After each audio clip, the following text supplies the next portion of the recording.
अभी जो पूरे उत्तर प्रदेश में आपकी जो यात्राएं चल रही है, कैसा रिस्पांस मिल रहा है आपको? रिस्पांस जो है, हम लोगों को जिस तरह का हम लोग काम कर रहे हैं उस हिसाब से रिस्पांस मिल रहा है। जैसे हमारे लोग कार्यकर्ता जैसा काम कर रहे हैं वैसा रिस्पांस मिल रहा है। आज उम्मीद से ज़्यादा बड़ा रिस्पांस लोगों के द्वारा मिला, तो ये रिस्पांस इसी तरह से आगे मिलता रहेगा, ऐसी उम्मीद है। जैसे मध्य उत्तर प्रदेश में हम जाएंगे ज़्यादा बढ़ेगा, पूरे उत्तर प्रदेश में उससे ज़्यादा बढ़ेगा, क्योंकि तैयारी करने के लिए लोगों को कम समय मिला और क्योंकि हमारा ये प्रयास सारा का सारा नया नया है, इस वजह से लोगों तक हमारी आवाज़ पहुंचने के लिए थोड़ा समय लग रहा है। मगर जैसे जैसे जहाँ जहाँ भी आवाज़ पहुंच रही है और जो बातें हम लोगों को बता रहे हैं उस हिसाब से तो लोग उसको स्वीकार कर रहे हैं। तो बूथ लेवल तक संगठन अगर हम लोग बना लेते हैं, चुनाव में कभी भी सफलता हासिल करने का एक बड़ा जो मापदंड है वो है बूथ लेवल तक अगर आप संगठन बना लेते हैं तो आप सफलता हासिल कर सकते हैं।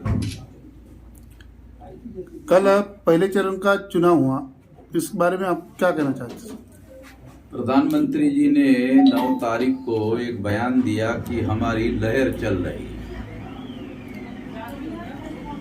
मगर वोट परसेंटेज जो है वो 60% हुआ।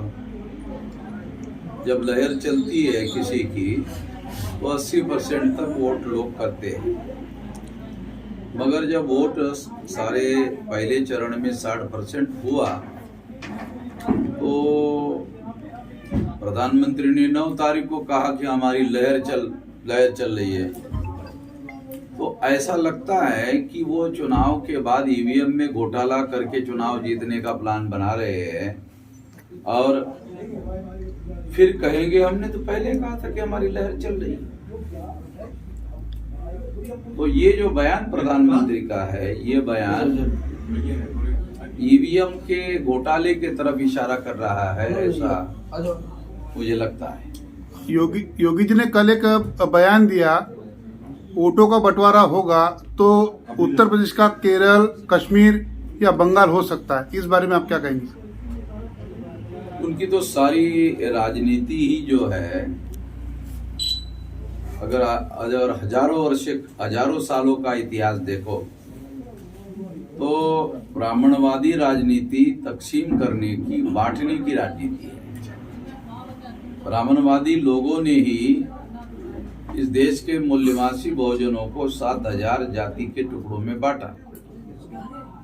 ये तो हिस्टोरिकल फैक्ट है।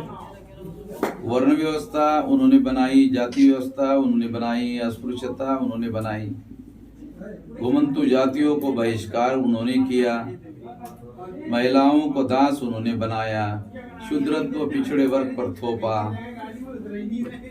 महिलाओं को दास बनाया, गुलाम बनाया और लगभग 18% लोग जो है उन लोगों को अछूत बनाया। तो ये सारी बातें ये सिद्ध करती है कि तोड़फोड़ करने का काम वो ब्राह्मणवादी लोगों का काम है, उन लोगों ने ये काम किया है। तो ये काम तो योगी जी अगर कह रहे हैं तो ये उन लोगों के द्वारा ही होगा, दूसरे लोगों के द्वारा नहीं होगा। सर मेरा एक सवाल है, आप कई वर्षों से एक मुद्दा उठा रहे हैं ईवीएम का।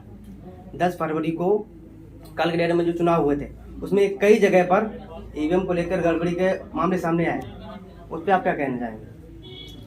पहले ही मैंने कहा कि जब वोटिंग होता है उस दौरान ये गड़बड़ी कम होती है। ईवीएम के गड़बड़ी के बारे में लोगों के मन में बड़ी आशंकाएं है, मगर ईवीएम की गड़बड़ी वोट होने के बाद जब वो डिस्ट्रिक्ट कलेक्टर के कब्जे में जाती है, जिसको स्ट्रांग रूम कहते हैं, वो अब स्ट्रांग रूम नहीं रहा है, अभी कमजोर रूम हो गया है। स्ट्रांग रूम बोलते ना, उसमें स्ट्रांग रूम में जाती है वो रिजल्ट आने के तारीख तक, वो अब स्ट्रांग रूम नहीं रहा है, वो कमजोर रूम रहा है। रात के 2 बजे मुझे एक गुजरात में असिस्टेंट चीफ इंजीनियर आकर मुझे सर्किट हाउस में मिला। उसने कहा कि मैं हेड था, तो बहुत सारे बड़े अधिकारी मेरे पास आए कि हमको वहाँ जाना है, तो मैंने मना किया, मगर उन्होंने मेरी बात को नहीं माना क्योंकि उनको ऊपर से आदेश था। तो इस तरह से ये सारा घोटाला हो रहा है, ये घोटाला हो रहा है। और अगर 2019 के चुनाव में घोटाला नहीं होता तो बीजेपी चुनाव नहीं जीतती। और पेपर ट्रेल मशीन का जो डाटा 4 महीने में डिस्ट्रॉय किया, ये इस बात का सबूत है। सुप्रीम कोर्ट ओपन नहीं हुआ, इसलिए ऐसी केसेस सुप्रीम कोर्ट में गई नहीं, सुप्रीम कोर्ट बंद पड़ा हुआ है। जिस तरह आप जनसभा कर रहे हैं, उसी के साथ में आप ईवीएम का मुद्दा भी साथ में लेके चल रहे हैं क्या? ईवीएम का मशीन का मुद्दा हमने कल भी उठाया, आज भी उठाया जी। और जब हम ईवीएम का मशीन उठाते हैं तो चुनाव आयोग वाले लोग जो वीडियो रिकॉर्डिंग करने के लिए आदमी भेजते हैं ना, वो भाग जाते हैं। उनको ऐसा लगता है चले तो चुनाव आयोग का ही मतलब रिकॉर्डिंग हो जाएगा उसके बदमाशी का, और हम ये रिकॉर्ड लेके चुनाव आयोग के पास जाएंगे तो वो पैसा हमारा मेहनताना कैसे देंगे? वो बोलेंगे अरे हमारे को गाली दे रहे थे तो उसी को रिकॉर्ड कर रहे थे, उसका पैसा देंगे। एक सवाल है, जो साउथ में जो भी एक मामला हुआ है हिजाब को लेकर के, आप उसको किस तरीके से देखते हैं? वो मैं ऐसा मानता हूँ कि हमारा देश जो है ये बहुलवादी देश है। अलग अलग प्रकार के धर्म के लोग, आस्था के लोग, मानने वाले लोग, तो उनकी जो कल्चरल आइडेंटिटी है वो अलग अलग है। और उस आइडेंटिटी को भारत के संविधान ने मौलिक अधिकार के तौर पर मान्यता दी, फंडामेंटल राइट के तौर पर मान्यता दी है। तो ये इस तरह का अधिकार है, उस लड़की को हिजाब पहनकर स्कूल में जाने का अधिकार है। ये धर्म स्वतंत्रता का जो मौलिक अधिकार फंडामेंटल राइट में संविधान में दिया हुआ है उसके तहत है। एक बात।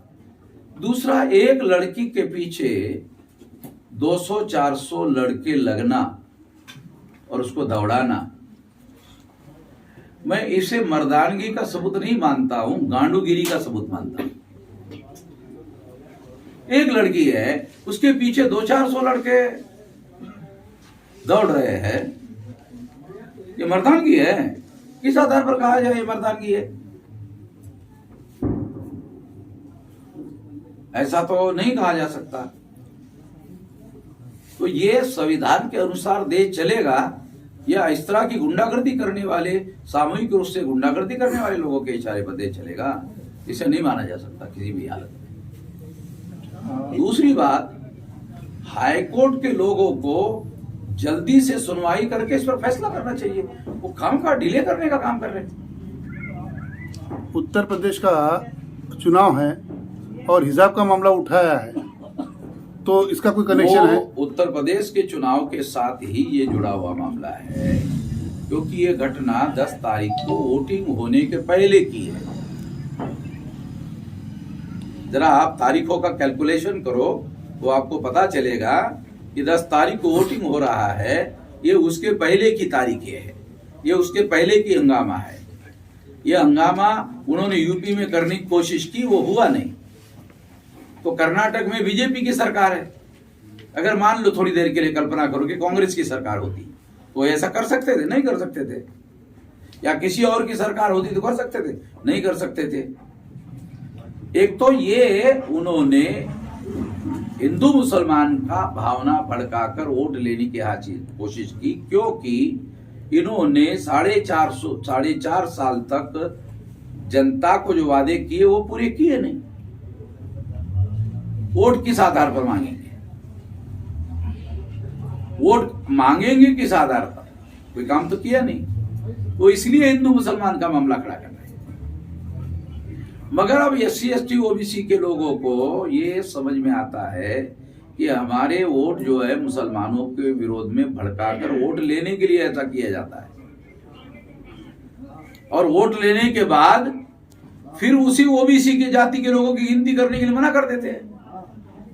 इसका मतलब है वोट हासिल करने के लिए हिंदू मुसलमान करते हैं, और जो अधिकार देने का मामला आता है तो वो एससी एसटी ओबीसी के लोगों को डिनाई कर देते हैं।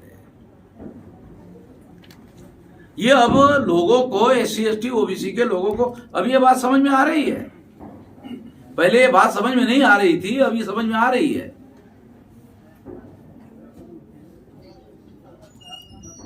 चुनाव होने के बाद जैसे आपने कहा कि ईवीएम में घोटाला करेंगे, तो राष्ट्रीय परिवर्तन मोर्चा का स्टैंड क्या होगा? देखो, हम लोग अपने लेवल पर शुरू से इसका विरोध कर रहे हैं। इसका डाटा कलेक्ट करेंगे और सुप्रीम कोर्ट में इसको चैलेंज करेंगे। ऑलरेडी सुप्रीम कोर्ट में 2019 के केस हमारी पेंडिंग है। कोर्ट ओपन हुआ नहीं है, इसलिए वो केस अभी तक हम लोग लेके नहीं गए। हम ओपन कोर्ट में केस लेके जाना चाहते हैं। वो जो वर्चुअल हियरिंग की जा रही है उसमें जज सुन रहा कि नहीं सुन रहा समझ में नहीं आता। वकील अपने घर से बोलता है और जज अपने घर से सुनता है। आमने सामने बहस वाला जो मामला है वो सुप्रीम कोर्ट में हो नहीं रहा है। वो जल्दी से जल्दी होना चाहिए, ये मेरी मांग है। राष्ट्रीय परिवर्तन मोर्चा में आपने एक संगठन बनाया है, उसके आप राष्ट्रीय संयोजक हैं। उसमें एक पार्टी है, बहुजन मुक्ति पार्टी, वो एक मैनिफेस्टो जारी करती है। उसमें मुद्दे के साथ में वो जारी करती है। क्या बात, ये बात सही है कि वो सारे मुद्दे लिख के देती है अपने? उसके बारे में क्या कहना है? वो लिख के देने की बात नहीं है, वो स्टैम्प पेपर पर लिख के देने की बात है। हाँ, वो बात शायद आपके समझ में नहीं आ रही है। स्टैम्प पेपर पर लिख कर देने का मतलब ये है कि यदि ये किए हुए वादे हमने नहीं निभाए तो मतदाताओं को हाई कोर्ट में, सुप्रीम कोर्ट में हमारे विरोध में केस करने का अधिकार होगा। दूसरे किसी भी पार्टी ने, कांग्रेस ने, बीजेपी ने, समाजवादी पार्टी ने, बहुजन समाज पार्टी ने ऐसा कोई वादा नहीं किया, ना ऐसा कोई लिख कर नहीं दिया कि आप हमारे ऊपर केस करो। क्यों नहीं दिया? क्योंकि वो जानते हैं कि हम वादा जो कर रहे हैं वो तोड़ने के लिए ही कर रहे हैं। हम जो वादा कर रहे हैं वो वादा निभाने के लिए ही कर रहे हैं। आज आपने यहाँ जो नगर भ्रमण जो यहाँ किया है, इससे आपको कैसा लग रहा है, कैसा फील हो रहा है? ये एक वातावरण निर्माण करने के लिए कि हम भी मैदान में है, मैदान से हटे हुए नहीं है, हम मैदान में है। जंगे मैदान, ये तो जंगे मैदान है ना, इस जंगे मैदान में हम है। ये नहीं समझा जाए कि हम मैदान में नहीं है, हट गए, हम मैदान में है।